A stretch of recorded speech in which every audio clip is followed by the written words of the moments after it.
Well, the death toll has risen to 66 in central Philippines after Typhoon Kalmaegi left a huge trail of destruction. Hundreds of thousands have been displaced from their homes after torrential rains and strong winds pounded the archipelago. Kaiser Fuentes is a journalist with the Manila Times and joins me now from Cebu City. Kaiser, good to have you with us and really do appreciate your time. What were conditions like when the typhoon crossed over the region where you are? Good day, I am Kaiser. So I'm live here from the Emergency Operations Center here at the Cebu Provincial Capital, where everyone, different government agencies are here for the information of the latest updates on what happened after the onslaught of Typhoon Tino, known as Kalmaegi internationally. So currently, unfortunately, the death toll has risen to 98 fatalities in Cebu alone, in the place where I am located.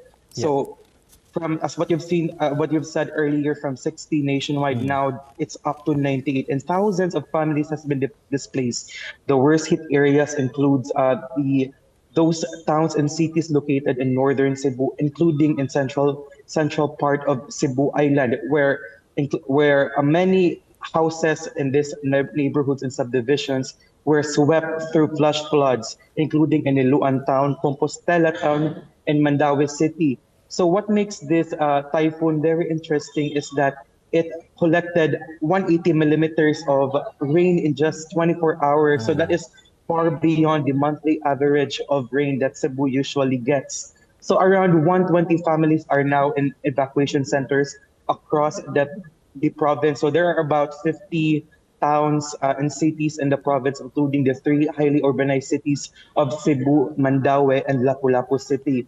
And yes, power and communication line are still down in most areas here in the province, including here in Cebu City, where I am currently located. Many residents are still waiting for their connections and electricity back. So yeah, that's some of the details that I can say. Yes, and it's with that quite the spike in the death toll now to 98, and that's awful to hear. But what can you tell us then about the search and rescue operations?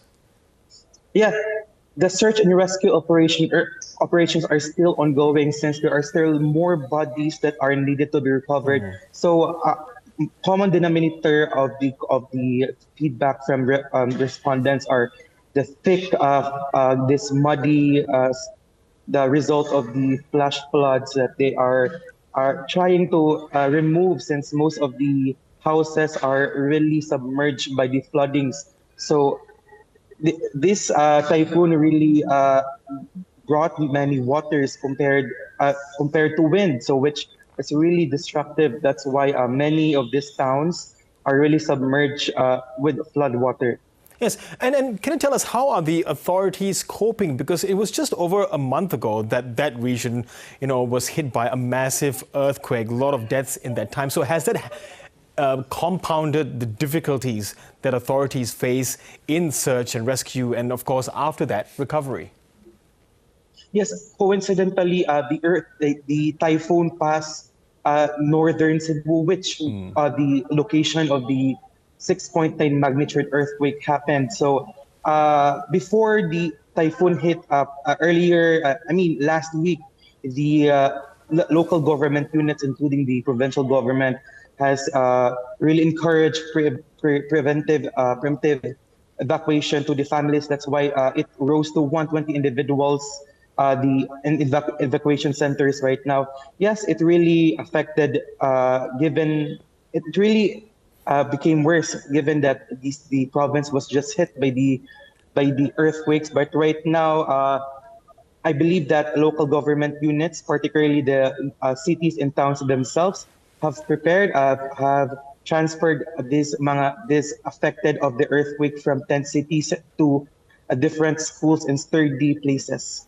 Yes, and you mentioned earlier that there's so many evacuations that were ordered, 300,000 at least from what I'm reading.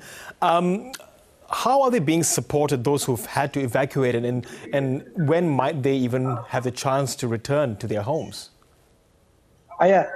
Currently, they are still supported by each towns and cities regarding to their food. But Unfortunately, there are still families actually needed to be rescued right now since it has been 2 days since the typhoon hit the province. Yet, floodwaters are still there. It's still there, and many families are needed to be still needed to be rescued. And so, I think that they are still not yet allowed to go back since from time to time, wind and rain are still persistent here in the island.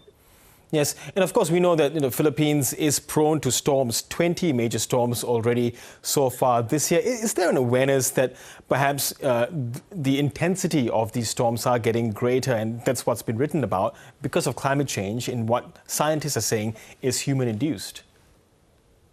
What makes this typhoon interesting is here in Cebu, particularly in the Visayas region, we are not really usually hit by typhoon. So, but when typhoon comes, it's always with there brings great impact, just like what happened with Typhoon Rai, or locally known as Odette, a few years ago. That's what I've noticed, that Cebu is not it's usually spared from typhoon, but yeah, when it comes, it's really devastating. But yeah, we've noticed the trend that a typhoon is really getting more, like it's really getting stronger each year. And actually, that's why it is really became a topic here in Cebu, since many of us are not really used to typhoon, since we're not really hit by it. Yes. We were given with informations by authorities already, but some don't know how to really embrace the information, since it is not a common thing here to pass Cebu Island. Yes, okay, we'll leave it there. Kaiser Fuentes in Cebu City. Thank you very much for giving us that update, and do stay safe. Thank you so much.